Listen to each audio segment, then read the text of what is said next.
ଭାରତରେ ଏମିତି ଗୋଟିଏ ମେଳା ହୁଏ ଯାହାକୁ ବିଶ୍ୱର ସବୁଠୁ ବଡ଼ ମେଳା କୁହାଯାଏ। କୋଟି କୋଟି ସଂଖ୍ୟାରେ ଲୋକ ଛୁଟି ଆସନ୍ତି ଏହି ମେଳାକୁ। ମାସେ କାଳ ଏଠି ଚାଲେ ଧର୍ମ ଦର୍ଶନ ଚର୍ଚ୍ଚା। ବିଶ୍ୱର ସବୁଠୁ ବଡ଼ ଏହି ମେଳାର ନାଁ ହେଉଛି କୁମ୍ଭମେଳା। ଆସନ୍ତୁ ଆଲୋଚନା କରିବା ଏହି କୁମ୍ଭମେଳା ସମ୍ପର୍କରେ।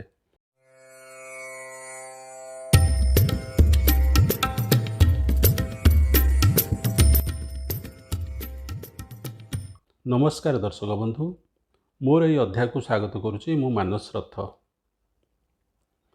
ସାରା ବିଶ୍ୱରେ ସନାତନ ଧର୍ମର ସବୁଠୁ ପ୍ରସିଦ୍ଧ ମହାପର୍ବ ଓ ଧାର୍ମିକ ମେଳା ହେଉଛି କୁମ୍ଭମେଳା। କୋଟି କୋଟି ସଂଖ୍ୟାରେ ଶ୍ରଦ୍ଧାଳୁ ଛୁଟି ଆସନ୍ତି ଏହି ମେଳାକୁ। ଏକ ଆକଳନରୁ ଜଣାପଡ଼ିଛି ଯେ 2013 ମସିହାରେ ଯେଉଁ ମହାକୁମ୍ଭ ମେଳା ହୋଇଥିଲା, ସେଥିରେ ପ୍ରାୟ 20 କୋଟି ଲୋକଙ୍କର ସମାଗମ ହୋଇଥିଲା। ଏଭଳି ଧାର୍ମିକ ଜନସମାଗମ ସାରା ବିଶ୍ୱରେ ବିରଳ। ସନାତନ ହିନ୍ଦୁ ଧର୍ମରେ ବିଶ୍ୱାସ ରଖିଥିବା ଲୋକମାନେ ପୃଥିବୀର କୋଣ ଅନୁକୋଣରୁ ସ୍ୱତଃପ୍ରବୃତ୍ତ ବହୁ ସଂଖ୍ୟାରେ ଆସି ଯୋଗ ଦିଅନ୍ତି ଏହି ଧାର୍ମିକ ମେଳାରେ। ଆଉ ପବିତ୍ର ସ୍ନାନ କରି ସମସ୍ତ ଅପକର୍ମ ପାଇଁ ପ୍ରାଶ୍ଚିତ କରିବା ସହ ନୂଆ କରି ଜୀବନ ଗଢ଼ି ତୋଳିବାକୁ ମନରେ ଇଚ୍ଛା କରନ୍ତି। ଏବେ ଆପଣଙ୍କ ମନରେ ପ୍ରଶ୍ନ ଉଠୁଥିବ, ଏ କୁମ୍ଭ କ'ଣ? କୁମ୍ଭମେଳା କାହିଁକି ହୁଏ, କେବେ ହୁଏ ଆଉ କେଉଁଠି ହୁଏ? ତେବେ ଶୁଣନ୍ତୁ। କୁମ୍ଭର ଅର୍ଥ ହେଉଛି କଳସ। ଆମ ପୁରାତନ ଜ୍ୟୋତିଷମାନେ ବିଭିନ୍ନ ଗ୍ରହ ନକ୍ଷତ୍ରମାନଙ୍କ ଭିତରୁ ବୃହସ୍ପତିକୁ ଗୋଟିଏ କଳସ ବା ମାଠିଆ ସହ ତୁଳନା କରିଛନ୍ତି। କାରଣ ବୃହସ୍ପତି ଗ୍ରହଟି ଧଳା, ହଳଦିଆ, ବାଦାମୀ, କମଳା ଓ ଲାଲ ରଙ୍ଗରେ ରଙ୍ଗ କରାଯାଇଥିବା ଏକ ଗୋଲାକାର ସୁନ୍ଦର ମାଠିଆ ପରି ଦେଖାଯାଏ। ଆମ ସୌରମଣ୍ଡଳରେ ଥିବା ଗ୍ରହମାନଙ୍କ ଭିତରୁ ସବୁଠୁ ବଡ଼ ଗ୍ରହ ହେଉଛି ବୃହସ୍ପତି। ପୃଥିବୀଠାରୁ ସୂର୍ଯ୍ୟ ପ୍ରାୟ 151 ମିଲିୟନ କିଲୋମିଟର ଦୂରରେ ଥିବାବେଳେ ବୃହସ୍ପତି ପ୍ରାୟ 778 ମିଲିୟନ କିଲୋମିଟର ଦୂରରେ ରହିଛି। ଏହାଛଡ଼ା ବୃହସ୍ପତିର ଆକାର ସୂର୍ଯ୍ୟ ଆକାରର ପ୍ରାୟ 10 ଭାଗରୁ ଭାଗେ। ତେଣୁ ପୃଥିବୀ ଉପରେ ବୃହସ୍ପତିର ପ୍ରଭାବ ବିଶେଷ ନାହିଁ ବୋଲି ଆଜିର ବୈଜ୍ଞାନିକମାନେ କହୁଛନ୍ତି। କିନ୍ତୁ ପୁରାତନ ଜ୍ୟୋତିଷମାନେ ସୂର୍ଯ୍ୟ, ଚନ୍ଦ୍ର ଓ ବୃହସ୍ପତିଙ୍କ ଚଳନ ଓ ସ୍ଥିତି ପୃଥିବୀର ଜଳବାୟୁକୁ ପ୍ରଭାବିତ କରେ ବୋଲି ବିଶ୍ୱାସ କରୁଥିଲେ। ତେଣୁ ବୃହସ୍ପତି ଚଳନକୁ ବିଚାର କରି ଜ୍ୟୋତିଷମାନେ କୁମ୍ଭମେଳାର ଦିନ ସ୍ଥିର କରିଛନ୍ତି। ଏହି ଦିନଗୁଡ଼ିକରେ କେତୋଟି ନିର୍ଦ୍ଦିଷ୍ଟ ନଦୀର ଜଳ ଅମୃତ ତୁଲ୍ୟ ହୋଇଥାଏ ବୋଲି ସେମାନେ ବିଶ୍ୱାସ କରନ୍ତି। ଅବଶ୍ୟ ଏ କଥାର ସତ୍ୟତା କେତେ ଓ ଏହା କେତେ ଦୂର ବିଜ୍ଞାନସମ୍ମତ, ତା ଭବିଷ୍ୟତ ହିଁ କହିବ। ଆଧୁନିକ ବିଜ୍ଞାନୀମାନେ 17ଶହ ଶତାବ୍ଦୀରେ ଜାଣିବାକୁ ପାଇଲେ ଯେ ସୂର୍ଯ୍ୟ ଚାରିପଟେ ଥରେ ବୁଲି ଆସିବାକୁ ବୃହସ୍ପତିକୁ 4333 ଦିନ ବା 11.87 ବର୍ଷ ଲାଗୁଛି। କିନ୍ତୁ ପୁରାତନ ଜ୍ୟୋତିଷମାନେ ବହୁ ଆଗରୁ ଏକଥା ଆକଳନ କରିଯାଇଛନ୍ତି। ସେଇଥିପାଇଁ ସେମାନଙ୍କ ଗଣନା ଅନୁସାରେ ପ୍ରାୟ 12 ବର୍ଷରେ ଥରେ ପୂର୍ଣ୍ଣ କୁମ୍ଭମେଳା ପଡ଼େ। ଐତିହାସିକଙ୍କ ମତରେ 8ମ ଶତାବ୍ଦୀରେ ଆଦି ଶଙ୍କରାଚାର୍ଯ୍ୟଙ୍କ ଉଦ୍ୟମରେ କୁମ୍ଭମେଳା ସମୟରେ ପ୍ରୟାଗରାଜରେ ସାଧୁସନ୍ଥମାନଙ୍କର ସମାବେଶ ଓ ଧର୍ମ ଆଲୋଚନା କରାଯାଉଥିଲା। ତେବେ ଏ ସମ୍ପର୍କରେ କୌଣସି ଲିଖିତ ପୁସ୍ତକ ବା ପାଣ୍ଡୁଲିପି ନାହିଁ। କିନ୍ତୁ ଭାଗବତ ଓ ମହାଭାରତ ପ୍ରଭୃତି ପ୍ରାଚୀନ ଗ୍ରନ୍ଥଗୁଡ଼ିକରେ କୁମ୍ଭମେଳା କଥା ଉଲ୍ଲେଖ ରହିଛି। 7ମ ଶତାବ୍ଦୀରେ ଚୀନ ପରିବ୍ରାଜକ ହୁଏନ୍ସା ଭାରତ ଭ୍ରମଣରେ ଆସି କୁମ୍ଭମେଳା ସମ୍ପର୍କରେ ବର୍ଣ୍ଣନା କରିଛନ୍ତି। ତାଙ୍କ ବର୍ଣ୍ଣନା ଅନୁସାରେ ରାଜା ହର୍ଷବର୍ଦ୍ଧନ ପ୍ରୟାଗରାଜରେ କୁମ୍ଭମେଳାରେ ସ୍ନାନ କରି ତାଙ୍କର ସବୁ ଧନ ସମ୍ପତ୍ତି ଦାନ କରି ଖାଲି ହାତରେ ରାଜମହଲକୁ ଫେରି ଯାଉଥିଲେ। କୁମ୍ଭମେଳା ହେଉଛି 4 ପ୍ରକାରର। ପ୍ରଥମଟି ହେଉଛି ସାମାନ୍ୟ କୁମ୍ଭମେଳା, ଯାହାକି ପ୍ରତି 3 ବର୍ଷରେ ଭିନ୍ନ ଭିନ୍ନ ସ୍ଥାନରେ ପଡ଼େ। ତେବେ ଗ୍ରହ ନକ୍ଷତ୍ରମାନଙ୍କ ସ୍ଥିତିକୁ ବିଚାର କରି ହରିଦ୍ୱାର, ପ୍ରୟାଗରାଜ, ନାସିକ କିମ୍ବା ଉଜ୍ଜୟିନୀରେ ଏହା ଆୟୋଜିତ ହୋଇଥାଏ। ଏମିତି ପ୍ରତି 6 ବର୍ଷରେ ପଡ଼ୁଥିବା ଯୋଗକୁ ଅର୍ଦ୍ଧକୁମ୍ଭ, ପ୍ରତି 12 ବର୍ଷରେ ପଡ଼ୁଥିବା ଯୋଗକୁ ପୂର୍ଣ୍ଣକୁମ୍ଭ ଓ 144 ବର୍ଷରେ ପଡ଼ୁଥିବା ଯୋଗକୁ ମହାକୁମ୍ଭ କୁହାଯାଏ। ଜ୍ୟୋତିଷ ଶାସ୍ତ୍ର ଅନୁସାରେ ଯେତେବେଳେ ରବି ବା ସୂର୍ଯ୍ୟ ମେଷ ରାଶିରେ ଥାନ୍ତି ଓ କୁମ୍ଭ ରାଶିକୁ ବୃହସ୍ପତି ଚଳନ ହୁଏ, ସେତେବେଳେ ହରିଦ୍ୱାରଠାରେ ଗଙ୍ଗା ନଦୀରେ ପବିତ୍ର ସ୍ନାନ ଯୋଗ ପଡ଼ିଥାଏ। ସେଇଥିପାଇଁ ଉତ୍ତରାଖଣ୍ଡ ରାଜ୍ୟର ହରିଦ୍ୱାରଠାରେ ଗଙ୍ଗା ନଦୀ କୂଳରେ କୁମ୍ଭମେଳା ହୁଏ।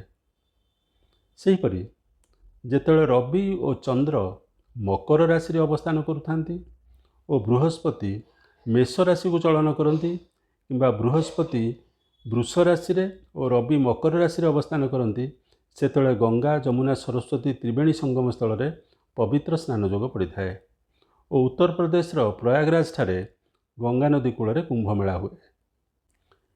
ଯେତେବେଳେ ବୃହସ୍ପତି ସିଂହ ରାଶିକୁ ଚଳନ କରନ୍ତି କିମ୍ବା ରବି, ଚନ୍ଦ୍ର ଓ ବୃହସ୍ପତି ଏକାଠି କର୍କଟ ରାଶିରେ ଅବସ୍ଥାନ କରନ୍ତି, ସେତେବେଳେ ଗୋଦାବରୀ ନଦୀରେ ପବିତ୍ର ସ୍ନାନ ଯୋଗ ପଡ଼ିଥାଏ ଓ ମହାରାଷ୍ଟ୍ରର ନାସିକଠାରେ ଗୋଦାବରୀ ନଦୀ କୂଳରେ କୁମ୍ଭମେଳା ହୁଏ। ଯେତେବେଳେ ବୃହସ୍ପତି ସିଂହ ରାଶିକୁ ଚଳନ କରନ୍ତି ଓ ରବି ମେଷ ରାଶିରେ ଥାନ୍ତି, କିମ୍ବା ରବି, ଚନ୍ଦ୍ର ଓ ବୃହସ୍ପତି ଏକାଠି ତୁଳା ରାଶିରେ ଅବସ୍ଥାନ କରନ୍ତି, ସେତେବେଳେ ଶିପ୍ରା ନଦୀରେ ପବିତ୍ର ସ୍ନାନ ଯୋଗ ପଡ଼ିଥାଏ ଓ ମଧ୍ୟପ୍ରଦେଶର ଉଜ୍ଜୟିନୀଠାରେ ଶିପ୍ରା ନଦୀ କୂଳରେ କୁମ୍ଭମେଳା ହୁଏ।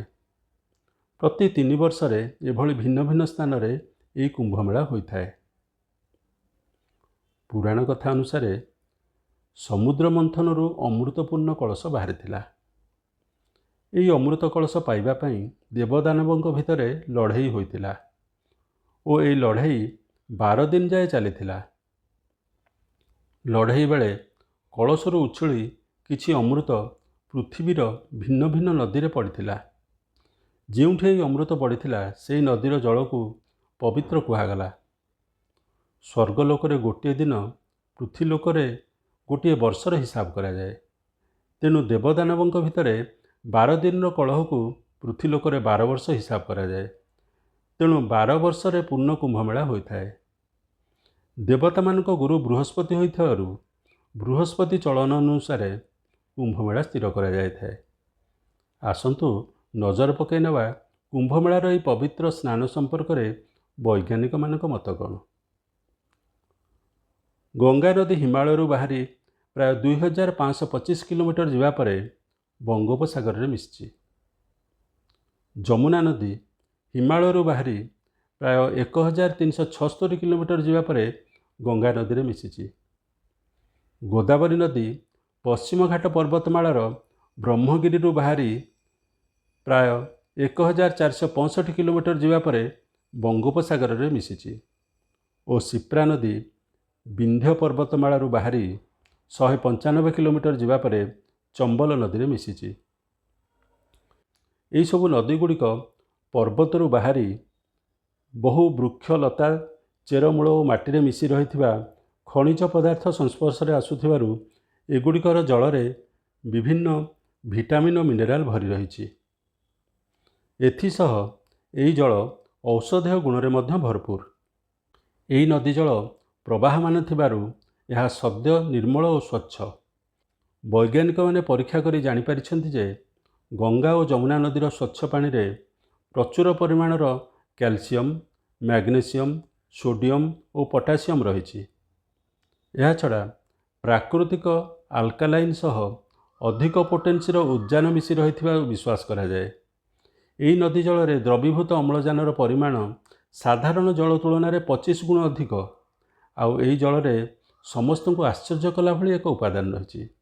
ତାହା ହେଉଛି ବ୍ୟାକ୍ଟେରିଓଫେଜ୍, ଯାହାକି ବ୍ୟାକ୍ଟେରିଆମାନଙ୍କୁ ଖାଇ ନଷ୍ଟ କରିଦେଇଥାଏ। ତେଣୁ ଏହି ଜଳରେ ବ୍ୟାକ୍ଟେରିଆ ଫର୍ମେସନ୍ ହୁଏନି। ଏହି ଜଳ ଆଣ୍ଟିବାୟୋଟିକ୍ ଗୁଣରେ ଭରପୁର। ତେଣୁ ଏହି ଜଳରେ ସ୍ନାନ କଲେ ଶରୀରର ବହୁ ଉପକାର ହୋଇଥାଏ। ଏହି ଜଳକୁ ବର୍ଷ ବର୍ଷ ପର୍ଯ୍ୟନ୍ତ ରଖିଲେ ମଧ୍ୟ ତାହା ଖରାପ ହୋଇନଥାଏ। ହିନ୍ଦୁମାନେ ଏହି ଜଳକୁ ଅତି ପବିତ୍ର ମାନିଥାନ୍ତି। ଘର କିମ୍ବା ଯେକୌଣସି ପଦାର୍ଥକୁ ଶୁଦ୍ଧ କରିବା ବା ପବିତ୍ର କରିବା ପାଇଁ ଏହି ଜଳ ସିଞ୍ଚନ କରାଯାଇଥାଏ। ଅବଶ୍ୟ ବିଭିନ୍ନ କଳକାରଖାନାରୁ ବାହାରୁଥିବା ଅପରିଷ୍କାର ଜଳ ଓ ରାସାୟନିକ ପଦାର୍ଥ ଏହି ନଦୀରେ ମିଶି ଜଳକୁ ଏବେ ଦୂଷିତ କରିଦେଲାଣି, ଯେଉଁଥିପାଇଁ ସରକାର ଏବେ ଏହି ନଦୀ ଜଳକୁ ବିଶୁଦ୍ଧ ରଖିବା ପାଇଁ ବିଭିନ୍ନ ପଦକ୍ଷେପମାନ ନେଉଛନ୍ତି। ତେବେ କୁମ୍ଭମେଳା ସମୟରେ ଗ୍ରହ ଓ ନକ୍ଷତ୍ରମାନଙ୍କ ସ୍ଥିତି ଏଭଳି ଥାଏ ଯେ ପୃଥିବୀ ଉପରେ ଏମାନଙ୍କ ପ୍ରଭାବ ଯୋଗୁଁ ଜଳରେ ରାସାୟନିକ ଦ୍ରବଣର ମାନ ବହୁ ଗୁଣରେ ବଢ଼ିଯାଇଥାଏ ବୋଲି ଜ୍ୟୋତିଷମାନେ ବିଶ୍ୱାସ କରନ୍ତି। ତେବେ ଏ ଦିଗରେ ଅଧିକ ଗବେଷଣାର ଆବଶ୍ୟକତା ରହିଛି। ଏଇଠି ରହୁଛି। ଭିଡ଼ିଓଟି କେମିତି ଲାଗିଲା ଆମକୁ କମେଣ୍ଟ କରି ଜଣାନ୍ତୁ। ଧନ୍ୟବାଦ।